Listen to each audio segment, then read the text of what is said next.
I want to show you something about your health that took me 25 years to simplify into this one equation. If you've ever wondered why two people can do all the same things, the same diet, same sleep, same exercise, and one of them feels great while the other feels exhausted, this is the answer. It's not genetics, it's not luck, it's a simple equation that's running beneath every cell in your body every single minute of every day. And once you can see it, you can finally answer the question that almost no health book gives you a real answer to. Why don't I have more energy, and what specifically is in the way? The equation has 3 terms, and I'll say it simply the way I'd write it on a napkin. Vitality equals information times voltage divided by resistance. 3 variables, it's that easy. Your vitality, your experience of being alive, energized and resilient is determined by how clearly your body is being instructed by information, how much charge it has to act on those instructions, and how much of that information or charge is being lost rather than used. Information, voltage, resistance. Get all 3 right and the body works. Mess up any single one of them and you'll feel it, no matter how many supplements you take. I call it the vitality equation, and it's the foundation of our GEM app, where we calculate your vitality score weekly. And this is where we understand how much energy you have for living your best life. Now let me unpack each variable of this equation, and then we'll put them back together so that you can see how you can apply it in your own life. The first variable is information. Now this is a concept that almost nobody talks about, and it's what will probably change your thinking the most once you understand it. Your body is coordinating around 40 trillion cells. Every heartbeat, every breath, every immune response, every digestion process, all of this has to be choreographed in real time across systems that are physically really far apart. Chemistry alone just can't do it, and chemical messages, they're too slow by orders of magnitude. There has to be another layer.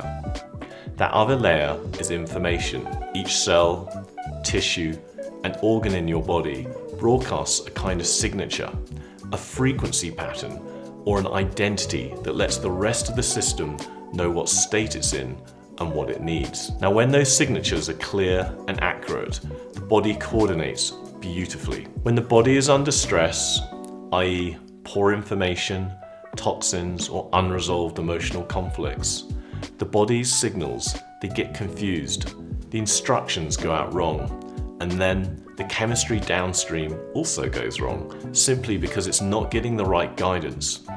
Now here's a simple example. You can give the body all the right amino acids, all the right vitamins, all the right minerals, all in the perfect ratio. And if the cells don't receive the right signal about what to build, they'll either build the wrong thing or they'll just sit idle. Like how a computer is only as good as the software it's running. Because information, it's like software for your body. Now this variable is what we calculate inside the GEM app through measurements of the voice, tongue, and face. And these features, like many others, carry a kind of fingerprint of every system in your body that we can interpret.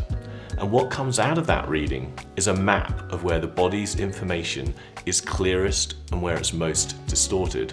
That becomes your weekly priority, supporting the systems that are most in need of help. I'll explore this concept more deeply in another video because it's the strangest and most interesting part of the system. And for now, just remember the principle. Information is the body's instruction set, the body's software, and where it gets degraded, nothing else works the way it should. The second variable is voltage. This is your body's battery. And I mean that literally. Most cells in the human body maintain an electrical charge of around -70 millivolts. That charge isn't an accident or a side effect. It's the operating voltage of life. It's what allows your cells to do work, to move ions, to fire signals, to manufacture the molecules that keep you alive. Drop the voltage and you drop into fatigue. Drop the voltage further and the door opens to serious dysfunction. Most chronically tired people are not fundamentally suffering from a willpower problem or a motivation problem. They're suffering from a charge problem. They are quite literally running on low voltage. Most people think their energy comes from food. It does, but food is just one input. The body runs on multiple charging systems, and modern life has quietly disconnected us from most of them. The first system is food, but importantly, it has oxygen as its partner. Now, your mitochondria, the power plants inside most cells, turn food into usable energy through a process that requires a steady supply of oxygen. Shallow breathing means low charging. This is why energy levels improve when people start to breathe deeply, even with just 3 deep breaths an hour. Next, we have sunlight on the skin. The infrared component of sunlight, it builds something called structured water inside your cells, a kind of battery that holds charge directly. Now, 20 minutes of morning sun on bare skin contributes more to cellular voltage than most people realize. This is also a reason why you want to make sure that you're really well hydrated. Another surprising mechanism for charging is contact with the earth. The earth itself carries a slightly negative charge, and when you're in direct contact with it, barefoot on the grass, on sand, or on soil, free electrons flow into your body and serve as antioxidants, which may neutralize the byproducts of energy production. Modern life, including the use of shoes with rubber soles, it keeps almost everyone insulated from this electron source all day, every day. Next, we have movement. Easy aerobic movement. Walking, gentle cycling, swimming. These are some of the most overlooked charging systems. Every step you take pumps fluid through your tissues, and every deeper breath that comes with movement drives oxygen deep into your mitochondria. Movement isn't just energy expenditure. At low intensity, it's also energy production. Higher intensity is good too, but the surprise for most people is that gentle, sustained movement charges more than it costs in terms of vitality and cellular function. Another one I love to mention is the ocean. Swimming in the ocean, it's a charging stack. You get sunlight, movement, mineral exchange, cold exposure, all at once. Lakes and rivers do a similar job. So if you have access to natural water, just go and use it. Another option is direct light therapy. Light beds and red light devices, they deliver wavelengths that reach mitochondria directly. They mimic what the sun does in concentrated form. And on days when you can't get outside, they fill the gap. And finally, sleep.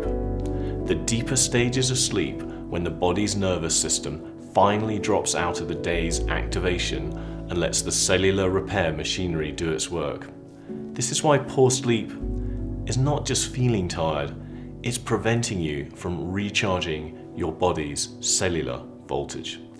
In short, voltage is what makes the difference between someone who has fuel and someone who's healthy and energetic. In the GEM app, we measure this under the energy and recovery pillars, 2 halves of the same battery story. Voltage is the body's available charge, and it determines what's actually possible for you on any given day. The third variable is resistance, and it sits in the denominator of the equation, which means more resistance is less vitality. Resistance is everything that drains, blocks, or distorts the energy you've built, or the information that guides it. There are 3 main categories. First is physical, old injuries, scar tissue, fascial restrictions, chronic tension. These create blockages where the body's signals can't flow freely, and so the body keeps spending resources compensating for them. Picture a kinked garden hose. The water pressure might be fine, but the kink is reducing the flow. The second category is toxins, heavy metals, environmental chemicals, mycotoxins, chronic low-grade infections, and processed foods.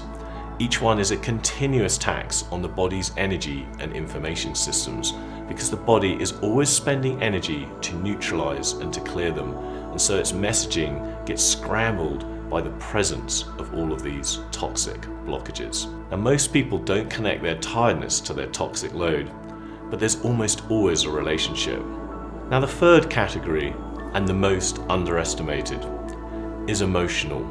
It's unresolved stress or trauma, unprocessed grief, persistent anger, chronic low-grade fears about money, work, relationships, or the future. These aren't soft leaks. They are measurable in heart rate variability, in autonomic balance, and in the body's whole electrical signature. They drain the budget continuously, and most people don't realize how much energy they're costing. This is what the stress and nervous system pillar in the GEM app is reading. And here's the key insight that took me years to understand. You can have plenty of voltage and excellent information and still feel terrible if your resistance is high. Because resistance is in the denominator, when you cut resistance in half, your vitality will actually double. This is why stop the leak almost always beats add more energy when someone is depleted. Now, I'll share a story about myself that will illustrate this idea of resistance. My personal recovery from 7 years bedridden with chronic fatigue came from addressing the information side of this equation. This was done with infoceuticals, which I'll speak more about in another video. Now, at that time, I became obsessed with the information layer, which makes sense because that layer had been the missing piece in my recovery. So I totally dialed everything in, the right diet, my infoceutical protocol every day, movement, sleep. I was doing all the things that on paper should have produced more energy, and for a while they absolutely did. But then I hit a ceiling and I just couldn't get past it, and I genuinely didn't understand why, because by every metric I cared about, I was doing everything right. What I eventually understood, and it took me far longer than it should have, was that I had a lot of emotional resistance that I hadn't addressed. An ice climbing fall in Scotland, 7 years bedridden and feeling helpless, coming out as gay at a time when it was not as accepted. None of those experiences had been fully processed. They were sitting in my system as low-grade, continuous energy drain. And so no amount of information work or voltage work was going to remove that bottleneck. The limiter, it wasn't the inputs.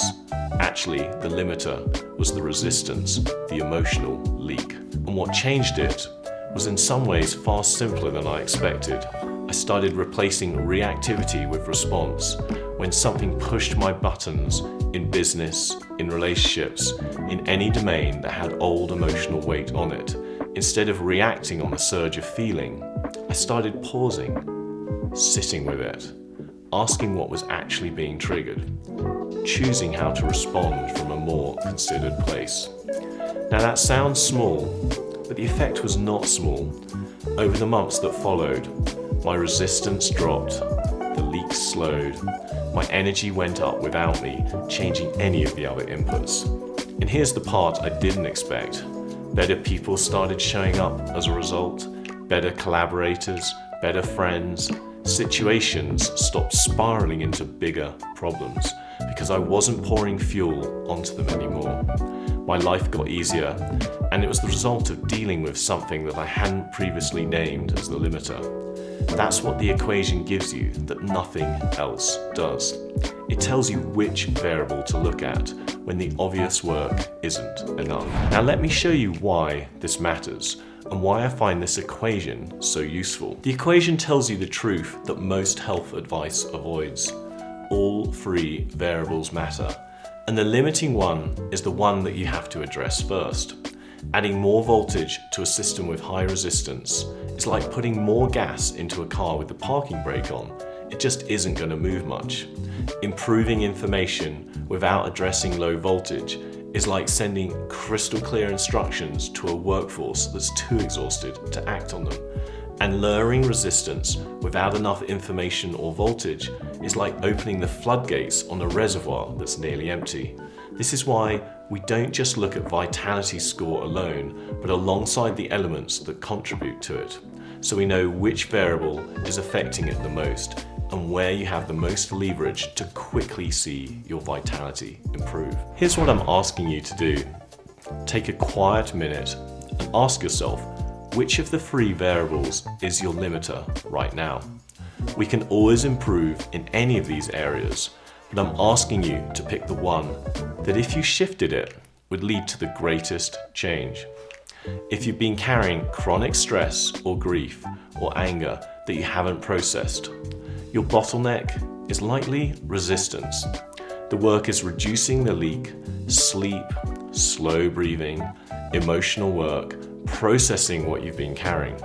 Adding supplements, it won't move the needle until the drain stops. If you're in a structurally hard period, not enough sleep, not enough sun, too much screen time, indoors all day, cut off from movement and the earth, your bottleneck is probably voltage. The work needed is charging your system, getting morning sun, easy walks, time outdoors, sleep on a real schedule. And if you have these as options, a swim in the ocean, time in a light bed, or anything else that delivers structured charge, if you've been doing all the right physical things and you still feel scattered, off, slightly wrong without a name, your bottleneck might be information. This is where the body's control system has gotten distorted and may need the deeper work we do with bioenergetic tools, infoceuticals, the My Health, or the GEM wearable, which delivers corrective information signals through your wrist throughout the day. The point isn't to do all 3 at once, it's to know which one matters most for you this week. Now the GEM app's vitality equation, it gives you that diagnostic, but you may have your own broad sense of it right now. For most of medical history, vitality has been a vague word, a thing you either had or you didn't, a feeling, or you could call it a vibe. What I want to leave you with is the idea that it's actually a calculation, information times voltage divided by resistance. 3 things you can see, name, and improve. Body has been running this equation on you your whole life. The only thing changing now is that you can finally read the output. In the next video, I'll go into the variable that's probably the strangest one, yet perhaps the most powerful as well, information. And I'll show you how something as simple as your voice can reveal which of your body's systems are most asking for support. I'll see you there.